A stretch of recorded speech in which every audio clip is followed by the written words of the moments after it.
Speaking to Capitol Hill reporters, several Republican senators also discussed the FBI report and the Kavanaugh confirmation process. This begins with Majority Leader Mitch McConnell and Judiciary Committee Chair Chuck Grassley. This is Half an Hour. All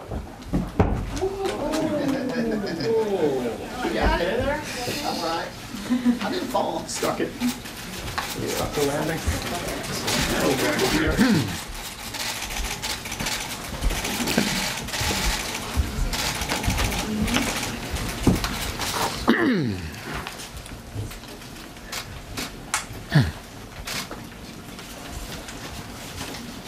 Well, good afternoon, everyone. What we know for sure is the FBI report did not corroborate any of the allegations against Judge Kavanaugh. And the second thing we know for sure is that there's no way anything we did would satisfy the Democrats. They've always got a reason why the goalposts need to be moved farther down the field, and nothing we could do would satisfy them. They're dug in. You've seen it from the beginning. And with that, I want to turn it over to Chairman Grassley and the members of the committee, who I think have done a really outstanding job. Thank you, Mr. Leader. Before I say a few words, so I won't have to announce each person after me, is going, in this order will be Hatch, Cornyn, Lee, and Tillis. So please just come to the podium and say whatever you want to say, and then we'll take questions. This is the 87th day. That's 3 weeks longer than the average of the last 3 or 4 nominees to the Supreme Court. So don't tell me you haven't spent enough time. Also, I feel very good about where this nomination is right now. Now, I don't say that from the standpoint of counting votes. I say that from the standpoint of the qualifications of this candidate and the fact that those qualifications to be a Supreme Court justice based upon his 12 years on the D.C. Circuit without anybody finding any fault with his qualifications to serve there. But that hasn't been talked about much. Everything else. This person is very well qualified. A person that believes in the principles of due process, the presumption of innocence, and readiness to serve are recognized. So Judge Kavanaugh should be confirmed on Saturday. Now, this started downhill very quickly on about July the 10th, when Schumer said that we're going to do everything we can to stop this nomination. And you can look back 87 days and you can see that everything but whether he's qualified to serve has been brought up. I've tried to commit, and I think I've carried out what I promised immediately, that we were going to have a fair and thorough process. We have had a fair and thorough process, and I think that's best demonstrated by the fact that the minute I read about who the person was in the Feinstein letter, Dr. Ford, I read about her name in the paper. We got on it right away to provide the forum she wanted. And in turn, we provided the same forum for Kavanaugh. But what I've been dealing with since July the 10th, the downhill slope that Schumer's put us on, is really dealing with a demolition derby. And they just about destroyed a good person to be on the Supreme Court. So hopefully we're 48 hours away from having a new person on the Supreme Court. I certainly endorse everything that the chairman of the committee has said. Look, I'm disappointed in my Democratic colleagues for what they're doing. There's no excuse for it, but they're doing it. I'm grateful to the FBI for their efforts in doing a thorough and very important investigation. Many of us have said that if Judge Kavanaugh did what he's been accused of doing by some of the Democrats and outside people, some outside people, he should be disqualified. But after investigations from both the committee and the FBI, we have found nothing, absolutely nothing to corroborate accusations against him. And we need to confirm him right away. His confirmation will be a victory for the Senate as an institution, a reminder that the politics of baseless personal destruction has no place here. I think he's one of the best nominees I've seen in my 42 years in the United States Senate. And I apologize to him for the way he's been treated. Yes, this is an important position. Yes, and Democrats have a right to feel very worried and upset about a Republican getting this seat, because they thought they had won the election. But that isn't the case. And our side has handled this, I think, with discretion, handling every problem that has come up. And frankly, I hope we can just move forward and get this done. It's the right thing to do. Judge Kavanaugh is a great judge. He'll make a great justice on the United States Supreme Court, and I intend to do everything I possibly can to make sure he gets there as quickly as we can.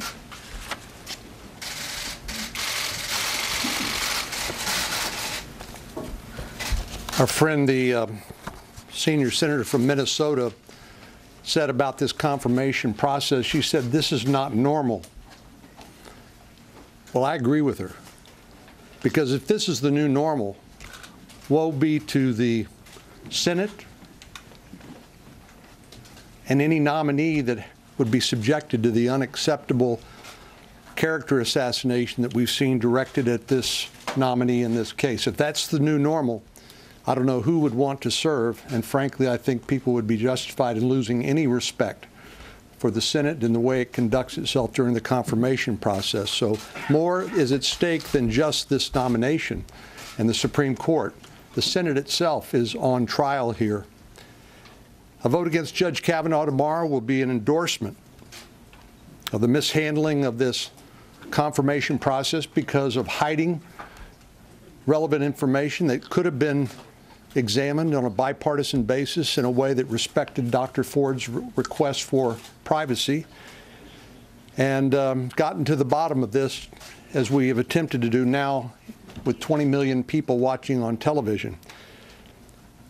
A vote against Judge Kavanaugh tomorrow will be a vote for abusing the confirmation process and a good person, and it will be a vote for the shameful intimidation tactics that have been employed as part of an orchestrated smear campaign. I agree that the FBI investigation, now they've talked to a total of 150 different people through the 7 background investigations that Judge Kavanaugh has been through since 1993. No corroboration, no confirmation of any of these outrageous accusations that have been made against him. Unfortunately, this could have all been avoided, most of the embarrassment to Dr. Ford and the public circus-like atmosphere, if the ranking member had just made the allegations known in the regular process and could have been investigated, as I said, in a way that would have protected her and her confidentiality. I've said before, and I say it again, I believe that we should, and we did, treat Dr. Ford the same way I would want my daughters or my wife or my mother treated under similar circumstances. But we have to remember that Judge Kavanaugh is entitled to a fair process too, and he has not been subjected to a fair process, anything but. So now's the time to quit all of these antics, these hijinks, this circus-like atmosphere, and we'll do that tomorrow morning when we vote, and Saturday when we vote to finally confirm this good man to this important position.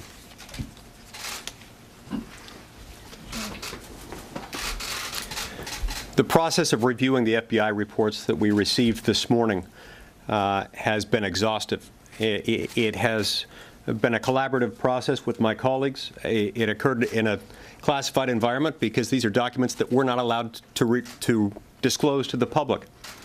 But because we can review them in only one place, we reviewed them together, and we stopped and we talked about each point made to make sure that we understood the message from each interview and each report.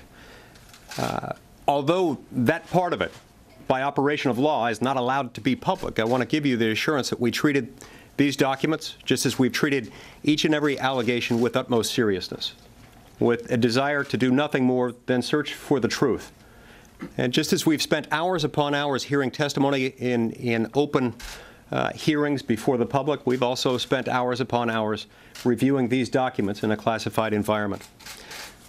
Allegations of sexual misconduct are serious, of sexual assault or of a most serious nature, and always have to be treated with utmost seriousness. They have been in this case. Again, this is someone who's been through 7 background investigations in the course of the last 3 decades, with over 150 people interviewed with regard to him. This is a man of outstanding character who has lived an exemplary life. He and his family have been subjected to a lot of questioning, a lot of embarrassment, a lot of humiliation in recent weeks. That has been a difficult part of this process for him. But in the process of doing that, he's proven his character and his willingness to be candid with the public, and even sharing facts that are at times uncomfortable.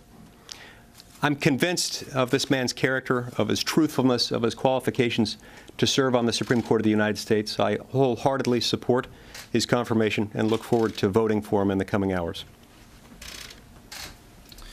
Well, I agree with everything my colleagues have said. I also want to say that Dr. Ford, I firmly believe, experienced a traumatic event in her life. I just also believe that there's no evidence that we've seen through the FBI background checks, through the time that we've spent in the hearing, to substantiate that these claims are properly alleged and directed towards Judge Kavanaugh. Thousands of pages in that briefing room. Senator Lee and I were in that room together for an hour. We braked for an hour, then we were all back for 2 hours. At the desk is also some 1,500 pages that document the prior FBI background investigations.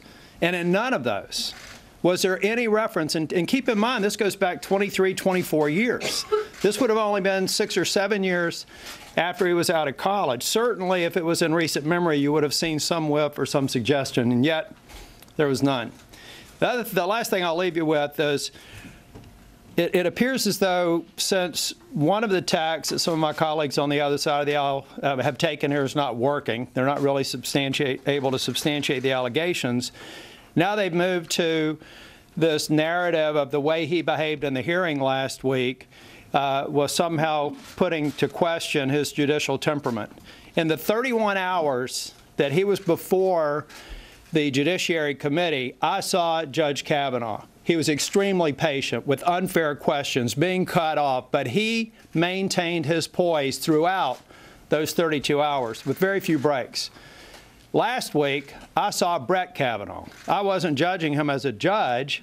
I was judging him as a human being who's having his life destroyed before his very eyes, having his 13-year-old daughter heartbroken, and having his wife issued death threats. And I would defy anyone in this room, if they had gone through that same experience, if you wouldn't have had those same emotions. And yet, over the course of that testimony, nearly 2 hours, I think he composed himself and did a good job in answering the questions and defending his good name.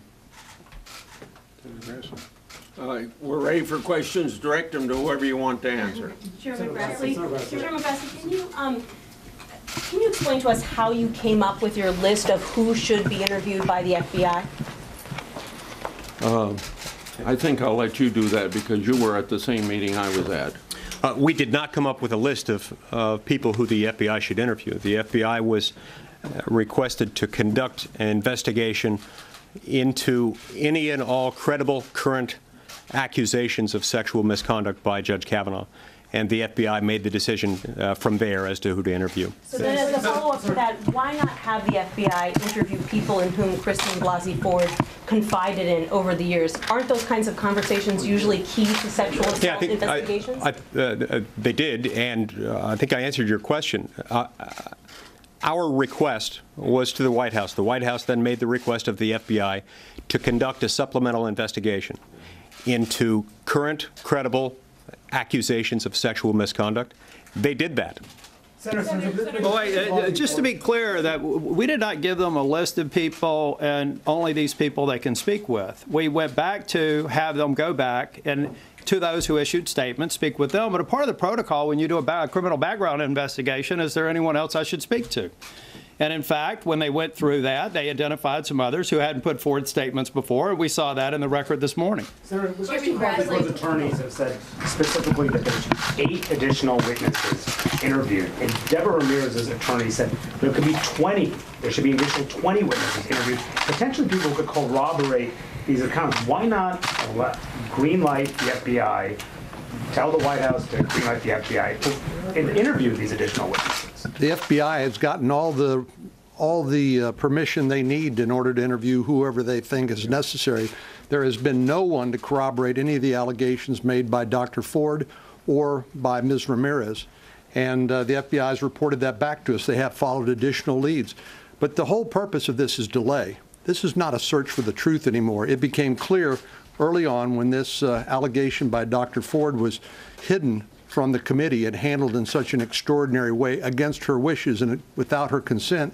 This is a search and destroy mission. This is not a search for the truth.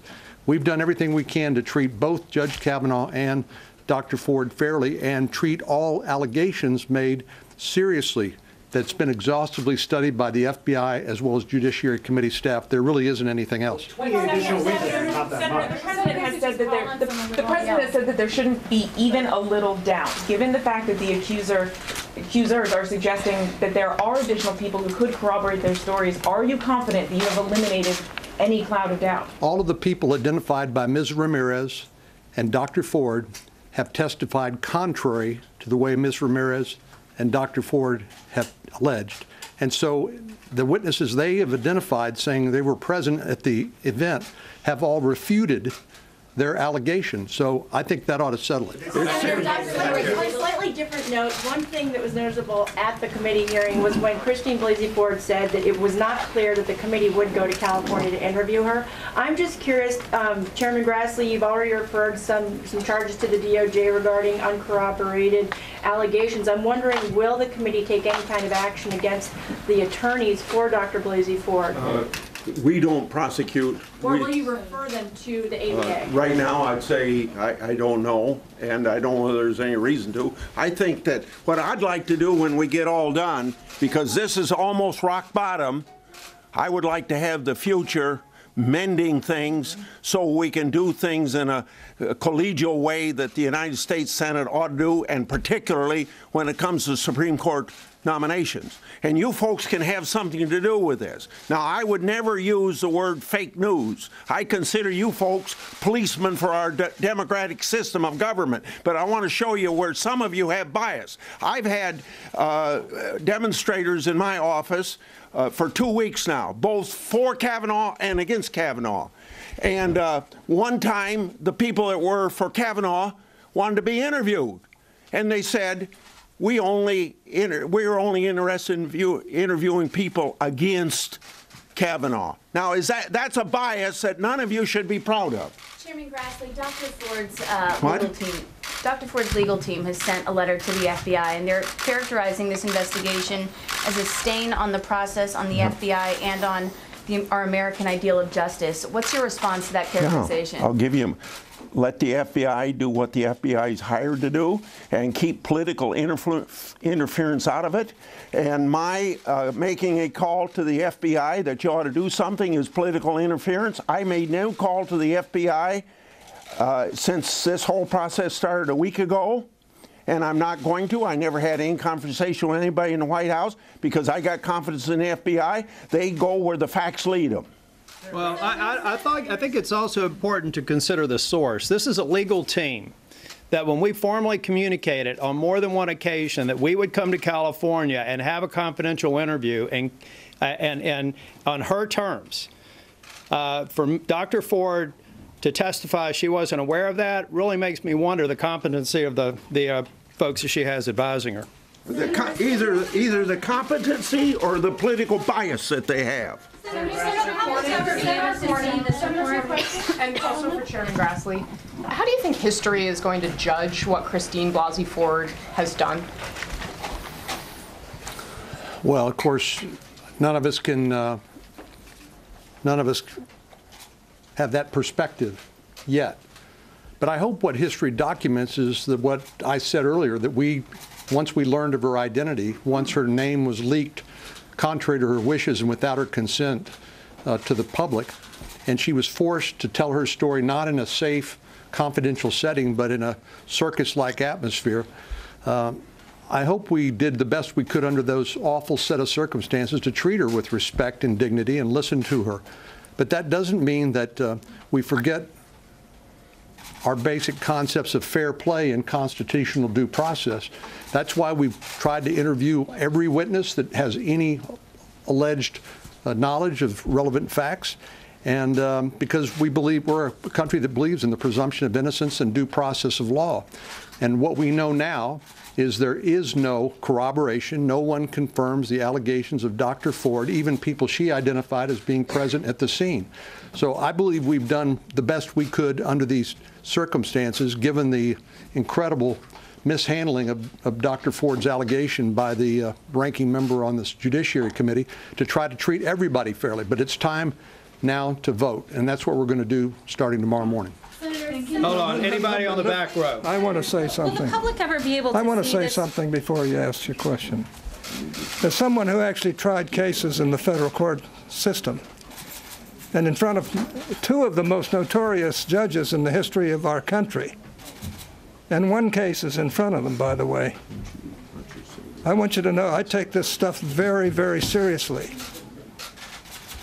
And I don't know that I've ever seen anybody who would exceed Judge Kavanaugh as a judge in the federal court system. And I personally resent the calumny that's been heaped upon him. It just isn't right, it isn't fair, and it sends a message to everybody that do you really want to take a federal judgeship in the future? Now, this is just wrong. And unfortunately, there are some people who just don't care.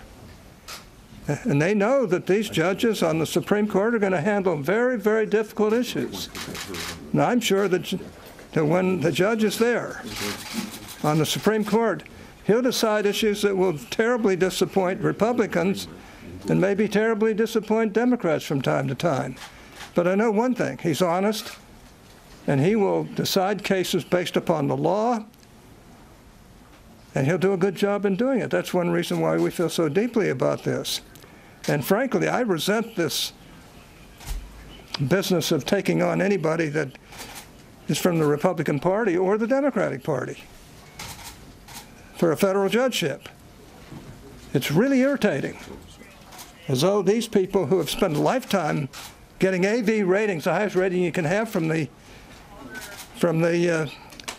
chief rating service of attorneys in this country. I know a little bit about that. I have the highest rating you could possibly have, both here in Utah and back in Pennsylvania. These are important things to me. When I got out to practice law in Utah, I was told by everybody that Judge Willis Ritter was a curmudgeon that you really had to watch. Well, I got along well with Judge Ritter. He just wanted you to be competent when you went to court. On the other hand, he was biased. There's no doubt in my mind. This is an important position, and this man is qualified. And to put him through this type of a mess just because they are unhappy that Donald Trump had the right to appoint him is just plain wrong. And I got to say that I'm proud of my colleagues for standing up on this issue, and we ought to all be standing up on these issues. What we want is we want competent federal judges who are not biased, who basically will abide by the laws themselves. And this man is one of those people. Hold up. Last question. You all, the Democrats say one thing after looking at this report, and you all say another. Will the public ever get any sort of a view or any sort of a summary of what this report said? Tell her about the rule. Well, sure. It was very clear to us in the memorandum of 2009 between Obama and Chairman Leahy that there's one document, no copies made, and not released to the public. So we can't do that. Now, there's some suggestion the White House can do it, but you're going to have to go to the White House to get that answer to your question.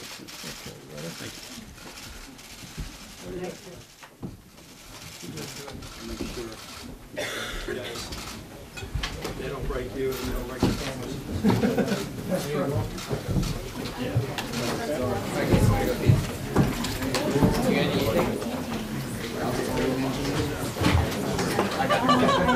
I got your phone for it.